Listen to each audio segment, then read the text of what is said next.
여러분, 우리는 지난 시간에 내게 배우라 그리하면이라는 말씀을 통해서 기독교는 역설의 종교다라는 말씀을 드렸습니다. 세상은 우리 인생의 무거운 멍에를 우리가 벗어버리게 될 때 우리가 쉼을 얻게 된다라고 말씀합니다. 반면에 우리 주님은 오히려 우리 인생의 무거운 멍에를 우리가 지게 될 때 우리가 쉼을 얻게 된다라고 말씀하죠. 오늘도 우리 주님이 저와 여러분에게 감당할 수 없는 무거운 멍에를 주시는 것은 그 멍에를 통해서 저와 여러분에게 세상이 주지 않는 쉼을 주기 위해서 저와 여러분에게 말할 수 없는 멍에를 주시는 분입니다.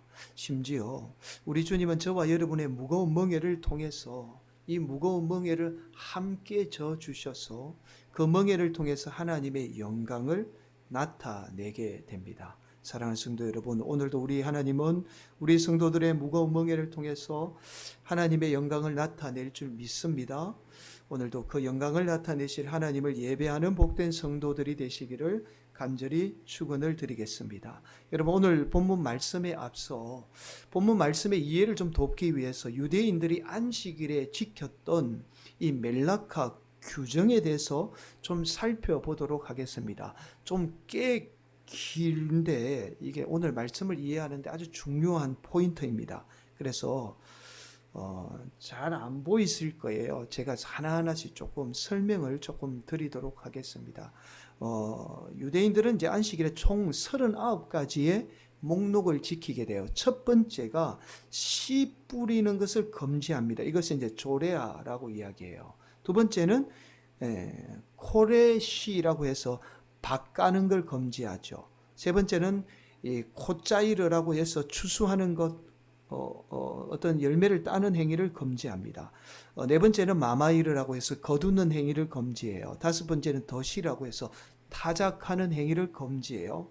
여섯 번째 조레허라고 해서 여러분 죽정이와 알곡을 골라내는 행위를 금지합니다. 자, 일곱 번째는 보레허, 고르는 행위 금지하고, 여덟 번째는 코카이라고 해서 빻는 행위를 금지해요. 자, 아홉 번째는 미라케드라고 해서 채질하는 것을 금지합니다. 열 번째는 루시라고 해서 반죽하는 행위를 금지하고요. 11번째는 오페어라고 해서 굽는 행위, 빵을 굽는 행위를 금지해요. 이 11번째까지의 목록은 추수와 음식과 관련된 금지 목록입니다. 자, 12번째는 꼬제저라고 해서 틀 깎는 행위를 금지하고요. 13번째는 멜라바인이라고 해서 틀을 포백하는 것, 틀의 색깔을 빼는 것을 금지하죠. 자, 14번째는 메나회처라고 해서 양모, 틀을 손질하는 것을 금지합니다. 15번째는 쪼바야로 해서 틀에 물들이는 것, 염색하는 행위를 금지해요. 16번째 토베어, 실 뽑는 행위를 금지해요. 17번째 마이사크라고 해서 배틀에 실을 거는 것을 금지합니다.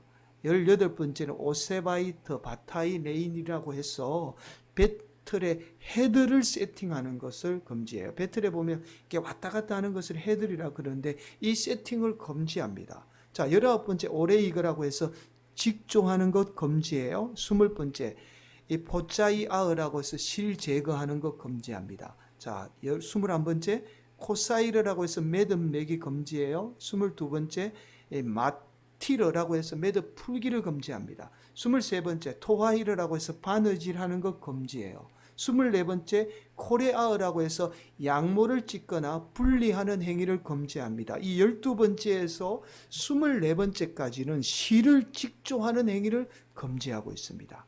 자, 25번째 주드라고 해서 동물을 가두는 행위를 금지해요. 26번째 쇼체트라고 해서 동물을 죽이는 행위를 금지합니다. 27번째 마프시트라고 해서 가죽 벗기는 행위를 금지해요. 28번째 마바이드라고 해서 소금치기 및 가죽에 무두질하는 행위를 금지합니다. 29번째 메사르테이트라고 해서 가죽에 선 끊는 행위, 표시하는 행위를 금지하죠. 30번째 메바체이크라고 해서 가죽을 매끄럽게 하는 행위를 금지합니다. 31번째 메차테이크라고 해서 재단하는 것, 가죽을 자르는 행위를 금지해요. 25번째에서 31번째까지는 동물의 가죽을 재단하는 행위를 금지하고 있습니다. 자, 마지막으로 32번째는 이 32번째부터 39번째는 보면 32번째는 코타입이라고 해서 알파벳 2자 이상을 쓰지 못하게 해요. 자, 그리고 모자이크 33번째는 알파벳 2장 이상 치우는 행위를 또 못하게 합니다. 34번째 보네어라고 해서 건물을 짓는 행위를 금지하죠. 35번째 소세이르라고 해서 건물을 허무는 행위를 금지해요. 자, 36번째 메차베어라고 해서 불 끄는 행위를 금지합니다. 반면에 37번째 마하비르라고 해서 불 지피는 것도 금지해요. 심지어 가스레인지 불도 안 켭니다. 그래서 안식일에는 밥을 안 해 먹습니다. 자, 그리고 38번째 마케어 버파티시라고 해서 망치질을 하는 것을 금지하고, 마지막 39번째 호짜아으라고 했어요. 짐을 운반하는 행위를 금지해요. 그런데 마지막 32번째에서 39번째까지는 해막을 짓는 행위에 관련된 금지 목록입니다. 자, 여러분, 보통 유대인들은 안식일을 지켜야 할 이 목록 39가지를 멜라 코드라고 합니다. 자, 이 39가지의 멜라 코드를 예수님 당시뿐만 아니라 지금도 엄격하게 지키게 돼요. 이를 어기게 되면 유대법으로 엄격하게 다루어지게 됩니다. 그런데 오늘 본문 말씀에 의하면 제자들이 이 멜라카 규정을 어기고 있는 모습을 발견하게 돼요. 여러분, 앞서서 멜라카 코드를 살펴보았듯이 예수님의 제자들은 안식일에 범해서는 안 되는 그들이 정한 심각한 범죄 행위를 행하고 있습니다. 오늘 본문 1절 한번 살펴보겠는데요. 그때에 예수께서 안식일에 밀밭 사이로 가실새 제자들이 시장하여 이삭을 잘라 먹으니, 여러분 앞서서 살펴보았듯이 멜라카 코드 세 번째가 코짜이르입니다. 추수하면 안 돼요. 어떤 음식이든 자르면 안 됩니다. 그런데 이 금지 목록을 지금 제자들이 어기고 있는 거죠. 이 모습을 지켜보고 있던 바리새인들이 예수님에게 제자들이 범한 죄에 대해서 고발을 하게 됩니다. 자, 그러자 예수님이 이렇게 대답하죠. 3절입니다. 예수께서 이르시되 다윗이 자기와 그 함께한 자들이 시장할 때에 한 일을 잃지 못하였느냐. 여러분, 이 말씀은 예수님이 사무엘상 21장 1절에서 6절에 나오는 다윗의 이야기를 지금 하고 있어요. 여러분, 다윗이 사무엘상 21장에 의하면 사울 왕을 피해서 놉 땅으로 도망을 치게 됩니다. 자, 이때 다윗이 도망을 치느라고 사흘 동안 아무것도 먹지 못해요. 그래서 다윗은 놉 땅의 제사장인 아히멜렉에게 찾아가서 왕의 명령인 것처럼 말하며 먹을 것을 달라고 요구하게 되죠. 그러나 그날은 안식일이라 보통은 자신들이 먹을 것만을 미리 준비해 두게 되죠. 자, 그래서 먹을 것이 없다는 대답을 아히멜렉으로부터 듣게 됩니다. 자, 그러나 다윗은 제사장 아히멜렉으로부터 하나님께 들었던 전설병이 성전에 있다는 말을 듣게 돼요. 자, 그래서 다윗이 성전에 들어진 전설병을 먹게 돼요. 자, 손대서는 안 되는 전설병을 먹게 됩니다. 이 날이 안식일이에요. 다윗은 이 떡을 먹고는 다시 힘을 얻어서 어떻게 해요? 생명을 구하게 돼요. 자, 지금 예수님이 이 다윗의 이야기를 하면서 유대인들이 가장 존경하던 다윗마저도 안식일에 해서는 안 되는 일을 범했다는 사실을 지금 상기시키고 있는 거예요. 자, 그리고 예수님이 5절에 이렇게 말씀합니다. 또 안식일에 제사장들이 성전 안에서 안식을 범하여도 죄가 없음을 너희가 율법에서 읽지 못하였느냐. 유대인들의 멜라카 규정대로라면 제사장들도 안식일에는 이 멜라카 규정을 지켜야만 합니다. 그러나 평소와 달리 제사장들은 안식일에 훨씬 더 많이 바쁘죠. 하나님께 예배하기 위해서. 그래서 더 많은 업무를 부담하게 되죠. 바로 제사장들이 안식일에 하나님의 일을 하듯이 제자들도 하나님을 위해서 일하는 것은 당연하다라는 것을 지금 예수님이 말씀하고 있습니다. 그렇게 예수님이 제자들을 고발하던 이 바리새인들에게 이렇게 말씀하죠. 8절입니다. 인자는 안식일의 주인이니라 하시니라.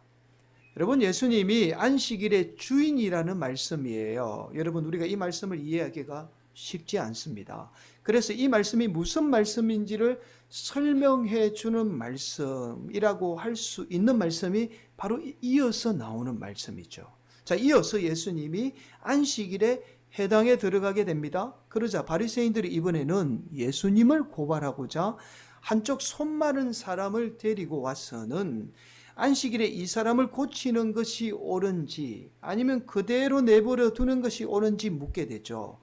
왜냐하면 바리새인들이 예수님이 이 손 마른 사람을 고치게 되면 예수님은 안식일을 범하게 됩니다. 그러면 예수님은 그 즉시 고발을 당하게 되죠. 또한 한쪽 손 마른 사람을 고치지 않으면 예수님은 예수님을 따르던 많은 사람들로부터 비난을 받게 됩니다. 왜냐하면 그동안 예수님이 주장해왔던 말과 다른 행동을 예수님이 하게 되는 거죠.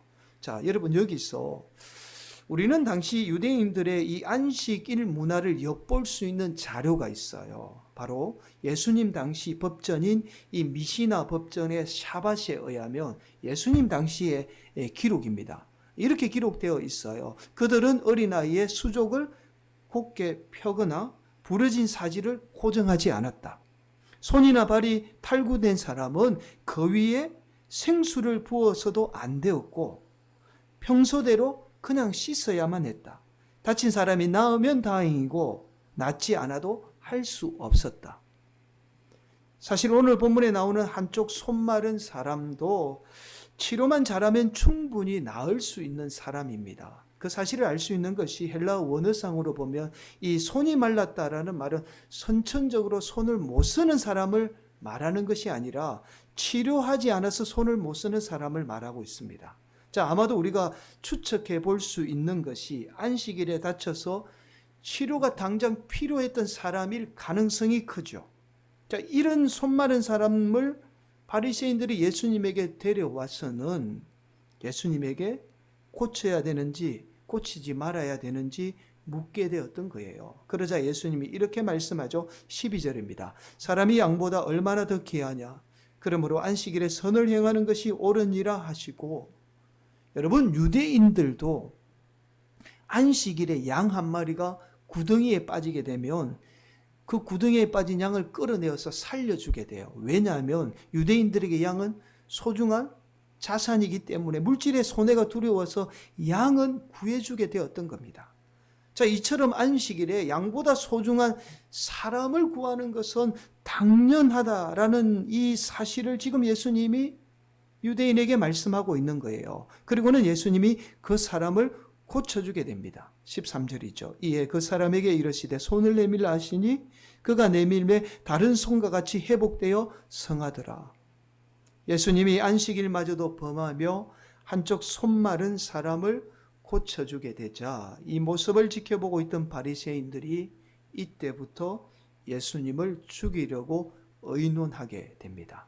자, 여러분, 예수님을 죽이려고 하는 이 바리새인들에게 이사야 선지자의 말씀을 인용해서 말씀하게 돼요. 18절에서 21절 말씀입니다. 한 번 더 우리가 함께 봉독하도록 하겠습니다. 가정에서도 함께 봉독합니다. 보라, 내가 택한 종 곧 내 마음에 기뻐하는 바 내 사랑하는 자로다. 내가 내 영을 그에게 줄 터이니 그가 심판을 이방에 알게 하리라.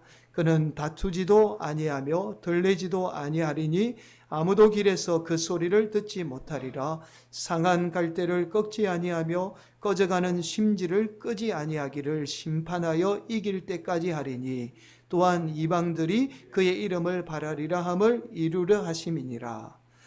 예수님이 이사야 선지자의 말씀을 인용하신 것은 안식일이 단순히 하나님만을 위한 날이 아니라는 사실을 지금 말씀합니다. 바로 안식일은 예수님으로부터 임한 영이죠. 성령님을 통해서 상한 갈대를 꺾지 않고 꺼져가는 심지를 끄지 않는, 즉 손 마른 사람을 고치듯이 이 회복의 역사가 일어나는 날이 바로 안식일이라는 사실을 말씀하고 있어요. 여러분, 오늘 말씀에 나오는 이 바리새인들의 잘못된 안식일에 관한 생각을 그대로 보여주는 책이 있습니다.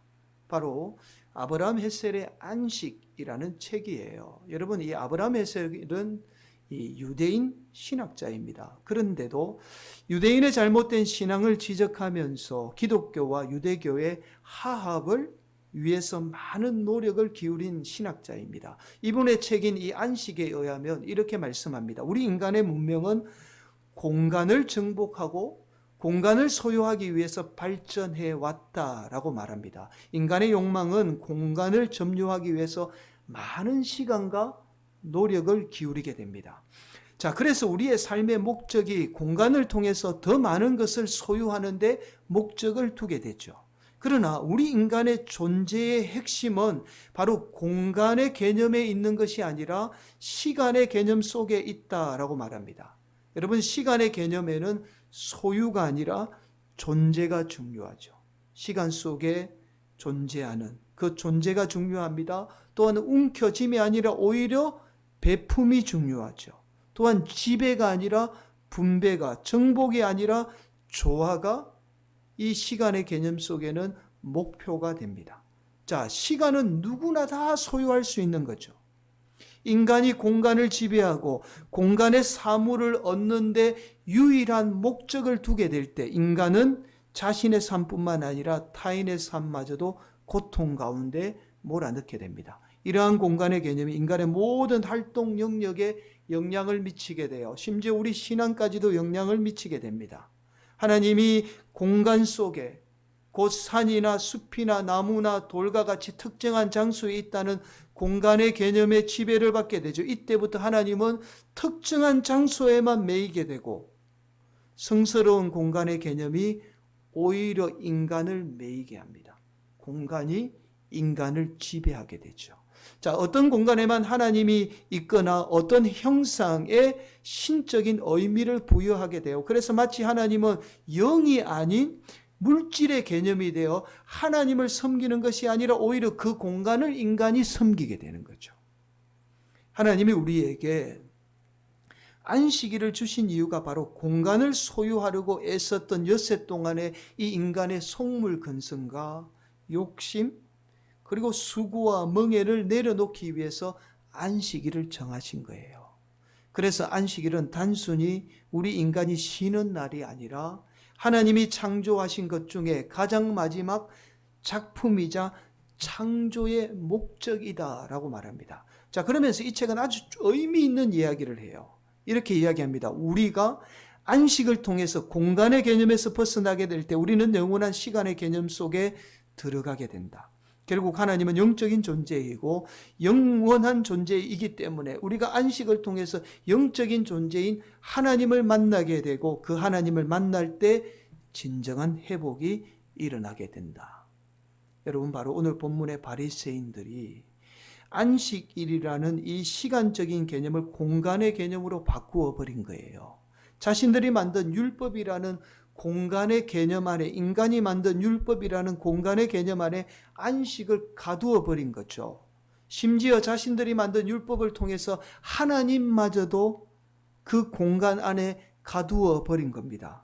그래서 시간의 개념을 통해서 영원한 하나님을 만나지 못하고 공간의 개념 속에서 자신들마저도 속박하며 심지어 타인들의 생명까지도 해치는 신앙으로 변질이 되고 말았던 거죠.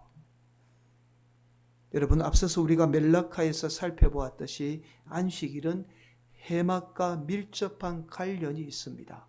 이스라엘 백성들이 출애굽 과정에서 시내산에서 하나님과 언약을 맺지요. 그리고 이스라엘 백성들은 언약을 맺은 하나님께 예배하기 위해서 해막을 짓게 됩니다. 이런 이스라엘 백성들은 출애굽 과정에서 이동하다가 머물면 어김없이 해막을 짓게 돼요. 그리고 이동하면 다시 해막을 허물게 됩니다. 이런 과정을 거의 매일같이 반복을 합니다. 그런데 하나님이 안식일만큼은 이동하지 않고 이스라엘 백성을 쉬게 한 거예요. 자, 이 말은 곧 해막 짓는 것을 쉬었다는 말입니다. 그래서 하나님이 이 안식을 주신 거예요. 우리가 흔히 하나님을 예배하기 위해서 안식일을 만들었다라고 그렇게 알고 있습니다. 그러나 그렇지 않아요. 당시 이스라엘 백성들은 매일같이 하나님을 예배했어요. 하나님을 예배하기 위해서 안식일을 정한 게 아닙니다. 오히려 인간에게 쉼을 주기 위해서 안식일을 제정하신 거예요. 그래서 안식일은 히브리어로 샤바트라고 말합니다. 이 샤바트가 이 샤바트라는 동사에서 파생이 되었어요. 이 샤바트는 그치다, 끝내다, 쉬다라는 동사예요. 하나님이 이스라엘 백성들에게 안식일을 주신 것은 쉼을 주기 위해서, 6일 동안 지친 이스라엘 백성들을 회복시키기 위해서 안식일을 주신 거죠. 그런데 이 안식일의 쉼의 의미가 이스라엘 백성들이 바벨론의 포로로 잡혀가면서 변질이 돼요. 율법을 제대로 못 지켜서 자신들의 벌을 받아 노예가 되었다고 생각을 한 거죠. 이때부터 이스라엘 백성들은 율법에 병적으로 집착하게 돼요. 그런데 이것이 너무 지나치다 보니까 율법이라는 인간이 만든 공간 속에 하나님마저도 가두어 버리게 되었던 거예요. 사랑하는 성도 여러분, 이제 저와 여러분의 모습을 되돌아보기 원합니다. 여전히 당시 바리새인들이 가졌던 이 안식일의 개념을 공간의 개념으로만 생각하고 있지 않은가라는 거예요. 주일의 개념을 공간의 개념으로 생각해서 우리가 세상에서 차지하려고 하던 이 공간을 확대하기 위해서, 더 많이 가지기 위해서 이곳에 나와서 하나님을 예배하고 있지는 않은가라는 겁니다. 여전히 내가 많이 가져야 한다라는 이 공간의 개념에서 벗어나지 못해서 마음 아파하며 시간의 개념 속에 역사하는 참된 하나님을 만나지 못하고 있지는 않느냐라는 거예요. 사랑하는 성도 여러분, 내가 지금 지키는 이 거룩한 주일은 우리 주님이 내가 세상에 더 많은 공간을 차지하기 위해서 제정하신 날이 아닙니다. 오늘도 우리 성도들이 세상의 공간을 차지하지 못해서 오히려 아파하며 상처받은 마음을 영원한 시간 속에 역사하는 이 하나님을 이 시간 예배함으로 말미암아 회복되는 날이 바로 지금 우리가 지키는 주일이에요. 사랑하는 성도 여러분, 저와 여러분이 가지고 있는 주일이라는 잘못된 공간의 개념에서 벗어나게 될 때 우리는 시간의 개념 속에 역사하는 영원한 하나님을 만나게 됩니다. 그 거룩한 주일, 그 하나님을 만나게 될 때 저와 여러분의 삶은 반드시 회복되어 성하게 되는 역사를 경험하게 됩니다. 여러분, 우리가 성경 말씀 가운데 가장 많은 오해와 가장 많은 해석을 낳은 말씀이 바로 예수님과 사마리아 여인과의 대화입니다. 당시 예수님은 유대인들이 개, 돼지 취급하면서 상종조차 하지 않았던 이 사마리아 여인과 대화를 나누게 되죠. 그것도 여인과 대화를 나누게 됩니다. 사마리아인은 한민족임에도 불구하고 유대인으로부터 개, 돼지 취급을 받았을 때는 오랜 역사적인 배경을 가지고 있습니다. 이스라엘이라는 한민족이 솔로몬 이후에 분열이 되죠. 북쪽은 이스라엘, 남쪽은 유다로 불리게 됩니다. 그런 북쪽이 아시리아라는 제국에 의해서 멸망되고 이 북쪽의 이스라엘 사람들은 강제로 다른 민족과 결혼을 하게 돼요. 자, 혈통을 중요하게 여겼던 유대인들은 이때부터 한민족이면서 다른 민족의 피가 섞였다는 이 이유 하나만으로 사마리아인들을 개, 돼지 취급하게 돼요. 이러한 갈등은 단순히 혐오와 미움에 그치지 않고 종교 문제로까지 발전하게 됩니다. 그래서 유대인들은 자신들의 거룩한 공간인 예루살렘 성전에서 사마리아인들이 하나님께 예배 드리는 것을 도저히 용납하지 못해요. 그래서 사마리아인들은 자신들만의 성전을 그림심산에 세워서 자신들만의 공간에서 하나님을 예배하게 되죠. 이런 배경 속에서 사마리아 여인이 메시아로 불리던 예수님을 만나게 되자 이렇게 질문하게 됩니다. 요한복음 4장 20절이에요. 우리 조상들은 이 산에서 예배하였는데 당신들의 말은 예배할 곳이 예루살렘에 있다 하더이다. 서로 자신들이 만든 공간에만 하나님이 머물러 있다는 거예요. 자신들이 만든 그 공간에 있는 하나님이 참된 하나님이라는 겁니다. 자, 그러자 예수님이 사마리아 여인에게 이렇게 대답해요. 요한복음 4장 24절이죠. 우리가 너무나 잘 아는 말씀. 이 말씀이 이러한 배경에서 예수님이 말씀하신 거예요. 하나님은 영이시니 예배하는 자가 영과 진리로 예배할지니라. 이 말씀은 곧 하나님은 영이시기 때문에 인간이 만든 특수한 특별한 공간의 개념 속에 역사하시는 분이 아니라, 그곳에만 머물러 있는 분이 아니라 바로 영원한 시간의 개념 속에 역사하는 분이며, 그 하나님을 예배하는 것이 진리, 참된 예배라는 사실을 말씀하고 있어요. 사랑하는 성도 여러분, 사마리아 여인이 예수님을 만나게 되자 자신의 공간 안에 머물러 있던 하나님을 자신의 공간 밖으로 끄집어내게 됩니다.